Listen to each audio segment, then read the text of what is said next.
joining us on the program, rejoining us, as it were, David Dayen, the executive editor of The American Prospect. And you could follow David at on Twitter at, what's your Twitter handle? At D-Dayen, where I got laptops, I got phones, I got it all. I told the story. Somebody. I got a trench coat open. I got watches. Somebody sent me a link to the offer that was on your Twitter feed. You know, giving away a MacBook Pros for like, I'll give away 2 for $1,000, and I'll sign my name on it. And you say no? Okay. My first reaction was like, oh, they're doing some weird fundraiser for the Prospect. I mean, good for Dayen, and so I texted you, and you were just like, God, dude, why would you think I'm giving away laptops? And I'm like, I don't know, but I thought I could buy both my kids a laptop for $600. Not just you. I've had like New York Times reporters write me. I've had like an insane number of people that should know better say, hey, you got those laptops? No, of course I don't. I don't have a side hustle in laptops. I mean, it could have been a fundraiser, but okay. All right, so we've talked about that. You should really get you should check out our sponsor today, aura.com, because this type of thing, I mean, you said like it came from a well, I don't know what it came from. I mean, 6 months ago, as Emma mentioned before we got on, I was hacked. That was my fault. I clicked on something bad. This time, I was just on the site. I was just scrolling, and all of a sudden I lost control of it. And this happened, and you know, can you use a special password for Twitter, please?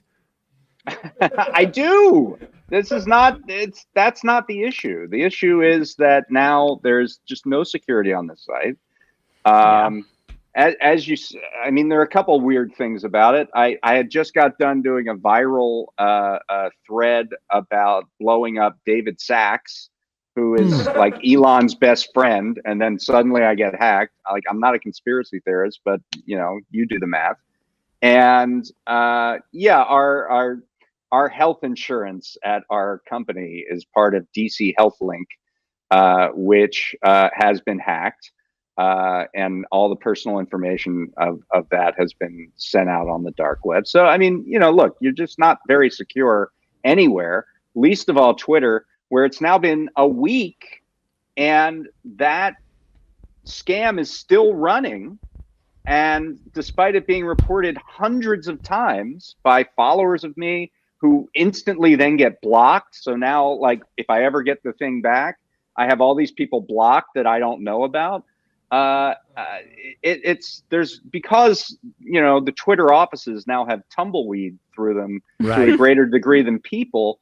There's no way to deal with this, really, it seems. And I may never should have paid you $8, bud. Should have paid your $8 a month. It's a shame because I'm sure Elon would want you on his platform breaking all this news this week, but he just couldn't get around to it. He's working on it. I know people who've been who are verified who've been hacked like this. I mean, this is an epidemic, and there actually are stories coming out about this. It's kind of a larger thing. You know, obviously it's personal for me, but it's the fact that, you know, when we make these essential communications pieces of infrastructure, and then you put absolutely no effort into the information security around them, they become very inviting targets. You know, I had like 83,000 followers who, you know, have sort of a personal relationship with the feed and are willing to believe that I sell laptops on the side. I mean, look, you could have had extra laptops, whatever. But the point is, there's also a lot of people who are probably getting scammed. That's the other thing. And I can't do anything to help them right now because I can't get in there. So, I mean, I'm more concerned about the fact that the thing is still active and not suspended than I am about getting it back. Yeah. All right. Well, let's talk about what you had tweeted before that. And let's start there, because I just watched a David Sachs being interviewed on the Jimmy Dore show, who was explaining and I could have watched him on the Glenn Greenwald show on Rumble, And you could have paid like $3,000 minimum to get into that fundraiser that he threw for Ro Khanna. Then maybe you could have had an in-person conversation. You might have had to go up to $13,000, as you guys wrote about in the prospect. Now, just to be fair, David Sachs has no deposits, according to him, in SBV. Now, of course, he does have a lot of companies that he's invested in have deposits there, but that doesn't mean that he would have any interest in a type of bailout. That gives him no personal incentive, none whatsoever. But in the 40-minute interview that I saw, he basically blamed the Fed for this, but because their interest rates were so low that it caused everybody to over leverage and get stuck with bonds that were not valuable and with interest rates that were so low that they were looking for other places to put their money, and that it caused runaway inflation, and that's why the Fed had to raise their rates so much. That was his story. Tell us what the real story is, please. Well, I mean, the important thing to know about the Silicon Valley Bank collapse and the subsequent actions is that everyone was at fault. And when everyone's at fault, that makes it supremely easy for individual people who were at fault to point to the other person who was at fault to deflect blame. So you can go right on down the line and see failures here at pretty much every level. And I don't know, I almost don't know where to begin, because you could begin at any part of this story. Well, let's start. Yeah, but this is what I think like we should start at, because from my perspective, there is the most upstream cause of this was the rollback. Mm-hmm. I mean, and you tell me if I'm wrong. In other words, the deregulation. The deregulation in 2017, 2018. If that doesn't happen, there may be problems at SBV, but they're not allowed to grow, to metastasize like this. Well, I mean, and you have groups like the Bank Policy Institute, which is a bunch of bank lobbyists, saying that no, actually, the deregulation wouldn't have changed this at all. So, I mean, you have there's contestation going on at every level of this, and finger pointing going on at every level of this. But it is absolutely clear that the 2018 deregulation bill, which I call the Crapo bill because it reflects both its author and its content, Mike Crapo, the senator from Idaho, that bill absolutely was laser targeted at the very regional banks that are experiencing crisis right now. The stadium banks, as I called it, that aren't big enough to be a global systemic financial institution. However, they are big enough to get naming rights to a stadium. These are the banks that are in this wheelhouse right now. And the biggest things in that bill helped those banks. It did two major things. One was increasing the threshold for enhanced prejudicial regulation from 50 billion in assets to 250 billion in assets. So increasing that threshold, which meant that everyone that was at 47 billion, 50 billion, and didn't want to go over that line because they would get a whole bunch more compliance risk that they would have to deal with, then they can say, oh, now the line's up here. We can keep growing. We can keep eating other community banks. We can get five times as large. We can get 5 times as big. And that's exactly what Silicon Valley Bank did. And it's what Signature Bank did. There's that part of it. And then let me just ask you a question about that, though, because wasn't the theory that, and I think Powell's argument was like, these are not, I don't know exactly the term of art. These banks do not constitute a systemic risk, right? Like they're not big enough to constitute a systemic risk. Right. But if that's the case, why did the country come to a standstill for 3 days? Like, everybody's like this. Well, and definitionally, how could that be? And indeed, to bail out the depositors, they had to invoke a systemic risk exception to the rules, because Dodd-Frank kind of banned bailouts, but there was this exception They had to say, oh, these guys are a systemic risk, and that's why we have to do this. So it completely, refutes their entire point right there. So, yeah, I mean, obviously, we knew this going in. IndyMac was under $250 billion. Continental Illinois in the 80s was under $250 billion. There are all kinds of examples of banks of this size whose failure leads to a systemic problem. And so this was never, and by the way, if it wasn't for several Senate Democrats, this bill would never have happened. Mark Warner, John Tester, Heidi Heitkamp, Joe Donnelly, they co-wrote this with Crapo. Right.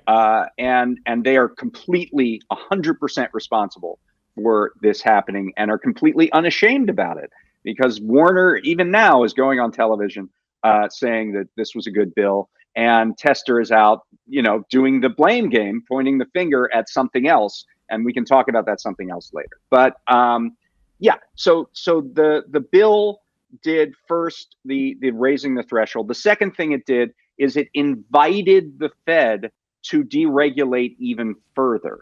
It changed one word in a statute, a statute known as the tailoring rule. And this rule says that the Federal Reserve has the ability to tailor rules to what they see as the risk involved with that bank. And they changed that from the Fed may tailor rules to the Fed shall tailor rules. That's all they did. They changed one word. That shall triggered a process where the Fed had to undergo this look at all these banks of a particular size, and then see if they were going to change the rules. And that's exactly what they did in 2019. They tailored the rules to weaken them even further on the stadium banks, on the banks between $100 and $250 billion. Lael Brainerd, who is now the head of the National Economic Council, came out and said, this is a really bad idea. This is kind of stunning to see a dissent at the Fed at all. And she came out, she was a Fed governor at the time, and said, this is a really bad idea. This is going to increase risk in the system. This is going to increase financial instability. And this is going to make it more likely that there will be taxpayer bailouts. And that's exactly what happened. That's exactly what happened. And that's why she's now nominated to be the chair of the Fed, right? Because she clearly understood what the implications of this would be, and that is being rewarded by our system. Right. Well, what we know is that the Fed doesn't give a crap about financial regulation or supervision at all. They see it as secondary to their macroeconomic policy role, when in fact what we learned this week is that it's central and inextricable from their macroeconomic policy role. And now we can start talking about the Fed in this, because not only did they roll back some of these rules, which was discretionary, it was discretionary deregulation what they did. They had the opportunity, they had to look to tailor the rules, but they didn't have to do it the exact way they did. And what they did is they went in the most deregulatory direction. So not only did they do that, but the primary supervisor of Silicon Valley Bank was the Federal Reserve. They were the regulator. They had the examiners, specifically the San Francisco Federal Reserve, the regional bank, which is part of the main central bank. Their examiners were the ones looking at Silicon Valley Bank. By the way, the CEO of Silicon Valley Bank was a director of the San Francisco Federal Reserve until Friday, until a week ago. Interesting. When suddenly on the website it says vacant under his name. So so what we learned today, there was a Bloomberg piece, San Francisco Fed trying to cover their ass. They put out this thing that says, oh, well, we sent them what are known as matters requiring attention. We saw that the bank had this interest rate risk because they put all their money, or a lot of their money, into long dated securities did well at low interest rates. And when the interest rates went up, the value of those securities went down. They didn't hedge that risk in any way. They tried to keep it in the hold for maturity on their books. In other words, they didn't want to realize those losses. They had these massive unrealized losses on their balance sheet. And then the bank also had this huge flight risk because most of their deposits were over $250,000. All of them came from the same industry of people who are on Slack with one another. So they didn't have 30,000 depositors. They had like 9 because it was just a bunch of people in VC chats with one another. And so they had this huge flight risk on one side, which would make them realize these losses, and these huge unrealized losses on the other side, which they were trying to skate around. But if as soon as there was any trouble at the bank and any kind of loss of deposits, they would have to realize those losses. And the San Francisco Fed, according to them in this story in Bloomberg, knew this and sent them these stern letters that said, you might want to take a look at this. You have no risk management on your interest rate. This is basic banking 101. You haven't accounted for the potential change in interest rates. And the bank did nothing. And the San Francisco Fed didn't follow up. They just sent letters. Well, wasn't that because they are so woke because they're from San Francisco? Right? It could be. And they're infected with wokeness. And so they don't want to offend the bank in that instance. But so let me here's what we have. And just to be clear. Here's what we have, just okay, so I can just lay this all out. The bank has no risk management whatsoever. They didn't have a chief risk officer for 8 months. They had a really a time bomb portfolio, and they didn't change it. The supervisors didn't make them change it, didn't ask them to do anything out of the ordinary, gave them, sent a few letters, but did nothing beyond that to actually follow up. So they're at fault. The reason that these enhanced rules were put in under Dodd-Frank is because they knew that the examiners don't really do anything, and the enhanced rules would have forced much more stringent regulation. It would said, we're going to look at your liquidity on a weekly basis, on a monthly basis, on a daily basis. In some cases, we're going to force you into these stress tests. We're going to not allow you to opt out of things that would have forced you to put those unrealized losses into your capital rules. There were all kinds of rules that were put in there. The Fed and Congress got rid of them. So you have Congress being the problem. You have the Fed at the top level being the problem. You have the San Francisco Fed being the problem. You have Silicon Valley Bank being a problem. And you have depositors that are such dumbasses that they have millions, hundreds of millions of dollars sitting in a bank that it's only insures 250. Yeah. And it's public knowledge that they have a problem. There was a guy who was a short seller who was pointing this out months and months ago. And there was a story in the Wall Street Journal like half a year ago.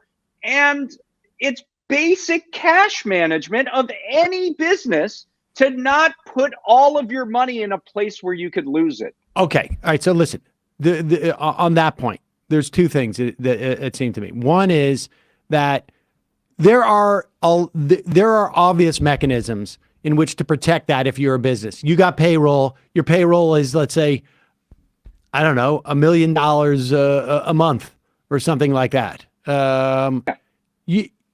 There are third parties that essentially orchestrate your spreading of the cash around to different facilities, so it's all insured. And cash sweep, and it's been around for decades and decades and decades. And anything above that amount that covers payroll and other expenses on a short-term basis, why are you in a zero interest-bearing bank account? Put it into a security. What are you doing? Right. You're ruining it. Like your so here's the duty to actually maximize your earnings is obliterated by that. Like Roku should have lost that money. Bottom line, they were stupid. Well, wait a second. Now, were they stupid? Well, I mean, they were stupid. Well, they were stupid. Yes. But. Well, they were penny wise and pounds. Was there also was there kickbacks here? Yes. Like, I mean, that's the other thing. Well, is that, by the way, there's a whole other part of this where Silicon Valley Bank actually had the cash sweep ability. It's on their website. It's advertised like you can do this to minimize your risk, and only a very small portion of their deposits actually took advantage of the opportunity. And I've been told a couple things by a couple different people. One is that the bank said that, oh, only some people can access this, and we're getting around to making a change so everybody can access it, and then they never did. I've been told that VCs essentially told the companies, you have to bank and put all your money in this bank, and you can't move it around or do anything else. And in exchange, founders and VCs would get sweetheart deals, zero interest. That's what I'm saying. It's kickback. That's a kickback, isn't it? There's corruption in here too, and I hope that does come out even further. But I mean, we already know about some of that stuff. First Republic, which is this other bank that's in trouble, they got a big cash infusion from the big banks of $30 billion, kind of a private rescue. They gave a below rate interest mortgage to Mark Zuckerberg as if he needed it, right? This is apparently in the tech world. This was like a quid pro quo. I don't think it's just in the tech world. I don't think it's just in the tech world. I mean, I think there's instances where you put money in there accounts. Was the Friends of Angelo thing with Countrywide way back in the day. They would have, Chris Dodd got a cheap mortgage with Countrywide. I mean, yes, this stuff goes on. You put enough money. Part of this, those VC, they weren't getting cheap mortgages. They were getting 0% mortgages. Yeah. That's what they were getting. You make sure you join the Diamond Club by making sure that we got $250 million, out of your companies in your portfolio, and we'll give you a $10 million loan, 0% interest. Right. And then the other thing is that Silicon Valley Bank was essentially investing in a lot of these companies on the side. So they were taking these deposits and then investing back into these companies in a way that was supposed to be prohibited by the Volcker rule, which was this thing about using depositor money to make risky trades. Right. Investing in high-risk startups, it certainly would have been covered by the Volcker rule, but they got an exemption to that they also lobbied for.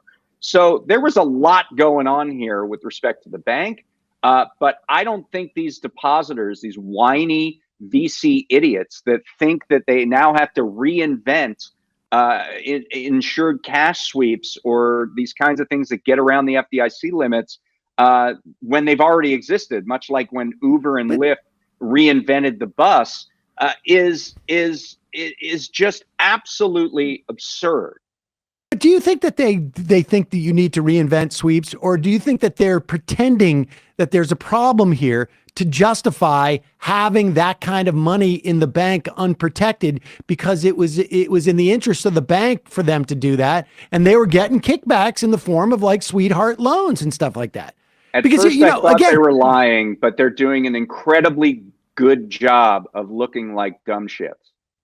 They're doing this is the classic stupid or evil debate, and I'm not convinced it has to be mutually exclusive. It doesn't, but they're doing a fantastic job of looking like idiots. When I see David Sachs going every single place he can go to get out the word that he was not, that he has, that it's not a question of regulation, and we need to fix the system so that people can do their payroll out of one bank. Like what? Yeah, the goal of all this, from the perspective of the people who got the billions of dollars in government largesse, and by the way, not just at Silicon Valley Bank, but it's really much more important for the banks that didn't fail, that were on the precipice, because now they have access to a loan facility where they can put in all that stuff that they had losses on, all those long dated securities. They can get it for a year, get a loan from the Federal Reserve at par. In other words, this is worth X amount of dollars now, but we'll give you the face value, which was much higher, and we'll give it to you as a loan. That's your collateral.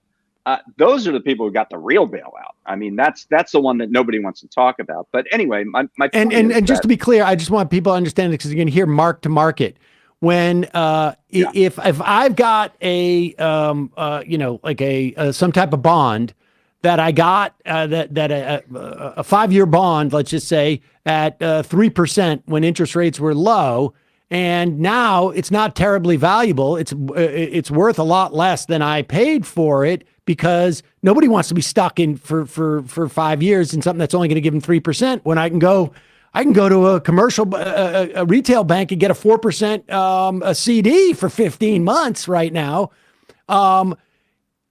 The mark to market means, like, how much would you get if you sold that security to someone who know they're only going to get 3%? It's secure, but like it's only going to get 3%. You're going to be losing against inflation. Right. So the value of that is low. That's mark to market. Par is what I paid for it and anticipated what the value would be. Right, that's right, and so it's a massive backdoor bailout, and it's mostly to the banks that were going to fail in the future and now will not, because they now have a rescue program in place, and that's a bailout to their shareholders, that's a bailout to their executives, and that's a bailout to their bondholders, which is exactly what was said was we're not going to ever do again. What do you say to the response, like, well, there's no tax dollars involved? Yeah, of course there are tax. I mean, there are dollars involved in terms of what individuals are going to end up paying for this. I mean, it's supposed to be done through bank assessments. Well, what does the bank do when they get a big assessment? They try to figure out a way to make up the money on the back end, and ultimately that rolls down to their customers. Maybe they increase their overdraft fees by a little bit. It's a ridiculous argument. This was obviously a bailout. This was a bigger bailout than you even think about, because when people are arguing about this, they're really arguing only about the protection of depositors through the insurance that are uninsured. But it's that term facility that we were just talking about that's the real location of the bailout. But anyway, let me just make one last point, is that the entire modus operandi for those who orchestrated this is to get out of being blamed for it. So everything that you see a David Sachs say, everything that you see a Janet Yellen say, everything that you see a Jerome Powell say is designed to remove themselves from blame. And I will just briefly plug the story that we ran. I guess I actually ran it last night because the New York Times kind of scooped me a little bit, so I ran it like 2 minutes later, which is that in the moments when the federal regulators were figuring out what to do last week, they had come up with the plan, and they were just writing the statement out, and Treasury and the FDIC and the administration wanted to include the fact that there was a regulatory failure, and Jerome Powell blocked that language. He did not want any mention of regulation, supervision, or accountability, because that would all point back at him. And so he forced that out of the joint statement, and he even tried to influence the president's statement. Think about how extraordinary this is. Yeah. You have the Federal Reserve Chairman saying, don't put regulation in your statement, Mr. President, the statement coming out of your mouth. And he got him to soften that a little bit, although the next day Biden came out and said there was a regulatory failure, and we got to look at it. But how is this tenable here, David? I mean, like you've been sounding the alarm on these rapid rate increases by Powell. We've been talking about this on this program.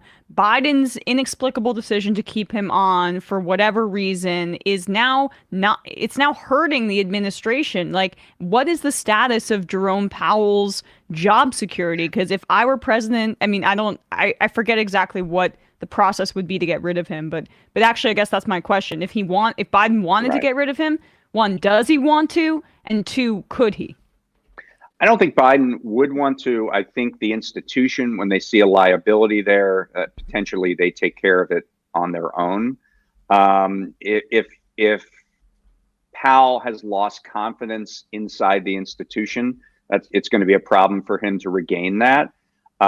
So it's a little more inside baseball than Biden walking up and saying you're fired. But I do think there is a possibility of that. And the hilarious thing about this, of course, is that in that 2021 conversation around should we renominate Powell or not, the people on the renominate Powell side, the Josh Barrows, the Matt Iglesiases, Dean Baker, I agree with him on a lot of things, but that's where he was on this, and several others, their entire argument was, yes, he hasn't been great on financial regulation, but the macro stuff and the interest rate stuff is more important, and he's been great on that. And since that time, we've gotten two bits of information. Number one, he turned his interest rate policy on a dime when inflation went up, because they were all excited because he was promoting full employment. Well, he's abandoned full employment in favor of price stability. So that's number one. Number two, turns out financial regulation is pretty goddamn important. And it affects the inflation environment too. It affects the macro economy. And all of these people who said, "Oh, you can subordinate that. Financial regulation isn't a factor. The real work, you Philistine, the real work of the Federal Reserve is to promote employment in the economy." Well, you were wrong. You were all wrong. You were all 100% wrong. Financial stability is a key organ of the Federal Reserve's mission, and I'd be happy to strip it all from them because they're incompetents and they don't view it as part of their job either, which is why they failed. But it is right now, and you need someone in that office who actually knows how to do the damn job. All right, so let me ask you. I get three more quick questions. One is related to that. It appears that the Fed is going to pause in their march to disempower labor because there's now a concern that the people who might lose their jobs are working in some of these banks. And, I mean, that's what it seems like to me. Like, I mean, they have been hell bent in trying to sink the economy in some fashion. And when they get the opportunity to do that through the failure of these banks, they decide maybe they're going to pause the interest rate hikes. What's your sense of that? Like, well, here's is this the silver lining for us? No, unfortunately, because here's the thing they're not thinking about, and that nobody is thinking about, is that when you engage in this big a rescue of the economy, and you say that all insured deposits are going to be covered, and we're not going to let any important bank fail, what do? You're inviting those institutions to take risks, and you're telling the market, we're not going to have a problem because we're going to take care of it. And what has that created in the last week? Asset price inflation. We've seen crypto go crazy. We've seen the stock market go way up. And asset price inflation is also inflation. People think they have more money because they have more money in their portfolios and they're going to go out and spend again. So the inflation is now going to come through a different channel. And because the Fed is so blinkered that they think the only way to deal with this is through throwing a bunch of people out of work, it's just going to lead to throwing a bunch more people out of work in the aftermath. And they're having to clean up for their own mistake of weak regulation. And they're going to do it by pushing the economy into recession. That's what I fear. Great. Did we need to bail out those depositors? I mean, did we? I mean, like, I think there's an argument that you don't want to throw people out of work in those companies that have overexposed, like Roku, the people working at Roku. But in the final analysis, because again, like you say, we just set out word that, like, if you got, unless we reimpose some type of regulatory framework and structure for these banks, we've just basically put out the word that, like, you can continue to do this type of stuff. Should we have bailed out those depositors, or was that a function? Were we convinced that it was a systemic risk because essentially just like most of the people that we end up hearing from, it was a risk to them. And so they tried to make it into a systemic risk. We shouldn't have bailed them out, and we didn't have to bail them out. And if VCs were in fact what their name is, which is capitalists, they would have covered their own company's potential losses, which wouldn't have even been that big in the final analysis. I mean, Silicon Valley Bank had these long-dated securities, but they were government securities. They weren't going to go too far down in value, especially if they were held to maturity. And in the final analysis, those are still good assets. And when the FDIC finishes its job, whether they sell it to another bank or they sell the assets off, the actual spread is going to be rather minuscule. It's not going to be more than the 10% haircut. It's probably going to be less than that for depositors. Okay, that's what it would have been. Obviously, It's going to be a 0% haircut now. But the VCs have boatloads of money, and they had the ability to float these guys for a week. They're already invested in these companies, right? Do they stand behind these companies? Do they believe in these companies? Do they think these companies are going to succeed? Well, then give them more money to get them through in a bridge loan or however you want to structure it to get it through this tumultuous week or two. Daniel Davies, who is a bank analyst, he was on.